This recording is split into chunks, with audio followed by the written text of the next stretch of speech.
साथ यहाँ आज उपस्थित गांव सरसेड़ी में हमारे सरपंच जी, हमारे गुरपाल माजरा जी, हमारे यहाँ गौरव युवा जो हमारे जुड़े हैं, जयपाल जी जो आज जुड़े हैं, समस्त साथी आज हमारे बीच में, करण यादव जी बैठे हैं, मातृशक्ति, सारी सम्मानित मंच।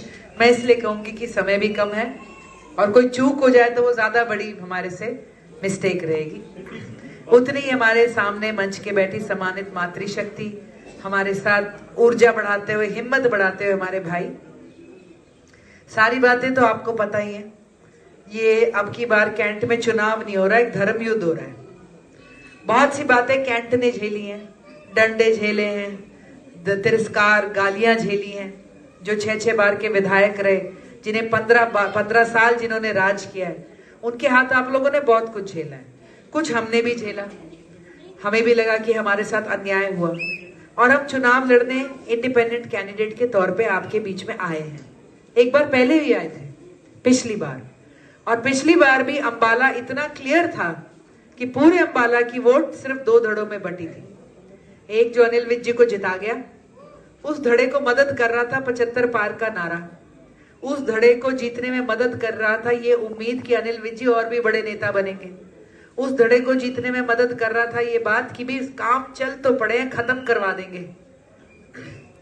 45,000 वोट के साथ हम दूसरे नंबर पे रहे और बाकी कोई पार्टी थी, कोई निशान था। 8,000 वोटों में वो सब सिमट गए थे, जमानतें जब्त थी। अब की बार तो वो भी नहीं होगा। वोटें बहुत कम ली, लेकिन एक नुकसान कर गए। वो 8,000 वोट वो अनिल विज जी को जितवाने में मदद कर गए। अब की बार अंबाला ये गलती करेगा नहीं किसी भी कोने में, क्योंकि अब की बार बदलाव है। ना 75 पार है, ना भाजपा की सरकार है, ना अनिल विज जी के आगे भविष्य में पावर है, ना वो किसी को डंडा मार सके आगे, ना किसी को दबा सके, ना धमका सके और शायद कोई काम भी ना करा सके। आज अंबाला जब बदलाव के लिए बटन दबाएगा तो फिर ऑप्शन में हम ही हैं, ये जो परिवार।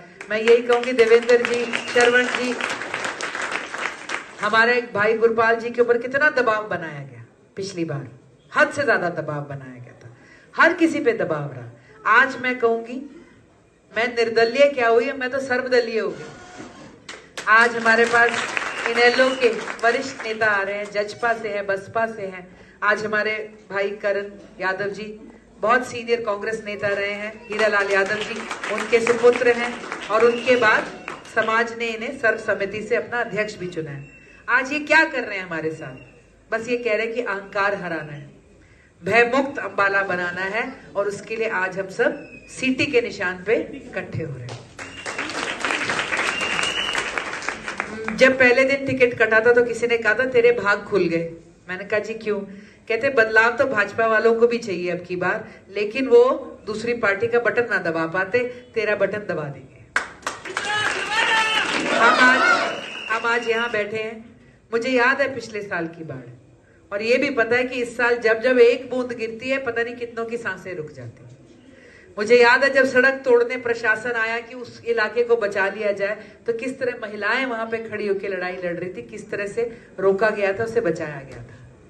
मैं ये कहूंगी कि अनिल विज जी जब पिछली बार जीते तो 6ठी बार जीत रहे थे। आपके बीच में कितनी बार आए मुझे नहीं पता, लेकिन मैं कह सकती हूँ वो जीतने के बाद आए हो ना आए हो, हम हारने के बाद भी आपके बीच में जो हमसे बना हमने किया। कोरोना आया तो 2500 3-3 हजार खानों के पैकेटों की रसोइयां बनाई, सबने इकट्ठा मेहनत करी। ऑक्सीजन सिलेंडर कर, प्लाज्मा कर, बैग बिस्तर चाहिए थे अस्पताल में, हेल्पलाइन लॉन्च कर। फिर आई बाढ़ और कम से कम बंधे में और इस इलाके में तो हम देख के ही हैरान रह गए। लोग देखे, जमीनें, कहते ना जमीन फिसलना क्या होता है पैर के नीचे, वो देखी। टाइलें टूट गई, दीवार पे सीढ़ी बनी हुई है, फर्श 2 इंच नीचे गिर गया। लोग देखे जिनके पास खाने के राशन नहीं बने, दिहाड़ीदार देखे जो बाहर नहीं जा सके, और सब कुछ परेशान हो गया। पिछले 5 सालों में किसान और किसानी ने भी बड़े डंडे देखे। हरियाणा में जब जब लठ बरसा है तो वो लठ किसका था? अनिल विज जी का था, गृह मंत्री थे। किसानों के ऊपर वाटर कैनन चलाए, जिन बच्चों ने रोकी उन्हें उठा के जेल में डाल दिया, टॉर्चर करा। कितने हमारे किसान भाई थे जो भगोड़े की तरह जिए हैं पिछले कितने साल। आज के चुनाव में हमने उन सब बातों का जवाब देना है। आज का चुनाव सिर्फ मैनिफेस्टो पे नहीं है, पूरा हरियाणा आज अंबाला की तरफ इसलिए देख रहा है कि अंबाला क्या करेगा, अनिल विज जी के साथ न्याय होगा कि बेटी के साथ न्याय होगा, क्या होगा आज। कर्मचारियों पे डंडे पड़े, आशा वर्कर पे पुलिस के डंडे पड़े, डॉक्टरों पे पड़े, नौकरी मांगते युवाओं पे पड़े। आप बता दो पुलिस में किसके हाथ में थी पुलिस? अनिल विज जी के हाथ में थी। आज उसका भी जवाब देना है। 5 सालों में अंबाला सांस रोके बैठा रहा, किसी के धंधे पे बुलडोजर चला गया, किसी के ऊपर केस हो गया, किसी पे ड्रग डिपार्टमेंट की रेड हो गई।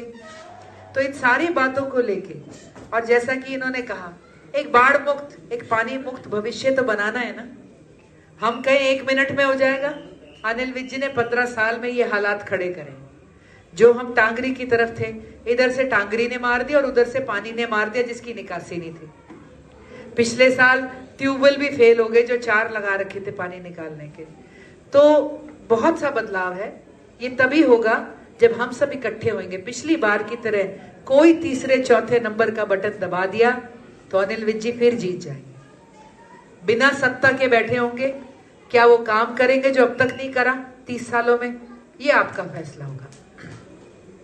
मैं आज आपसे यही कहूंगी कि कांग्रेस भी मैदान में है। पहले तो हमारे भाई को यही नहीं वो हुआ कि भी मेहनत किसी और ने करी है, टिकट ले गए।